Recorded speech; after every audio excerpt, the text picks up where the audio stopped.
नमस्कार, मी राजकुमार हिरेमठ. सदरची गाडी माझी आहे. मी गाडीचा मालक आहे. MH09 7589 ही अशी गाडीचा नंबर आहे.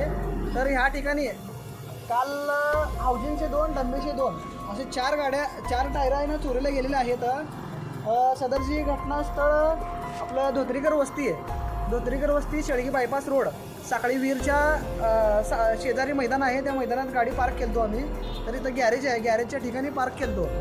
मग ह्या ठिकाणी आहे ना काल रात्री अशी घटना घडलेली आहे. तर पोलीस प्रशासनाला आमची विनंती आहे, सदरचे इकडचे कॅमेरे वगैरे चेक करावा व सारखं वारंवार असे घटना घडतात. बॅटऱ्या चोरतेत, गाडीत ड्रायव्हर झोपलेले असते त्यांचे मोबाईल चोरतेत आणि जॉक चोरतेत. तर आज टायरं चोरीला गेलेत. कमीत कमी त्या टायराची किंमत 1.5 ते पावणे 2 लाख रुपयाचं नुकसान झालेलं आहे माझी. तर पोलीस प्रशासनाला माझी विनंती आहे की योग्य ती कारवाई करून चौकशी करून चोरांना पकडण्यात यावे, आम्हाला न्याय भेटावे अशी पोलीस प्रशासनाला विनंती करतो. धन्यवाद.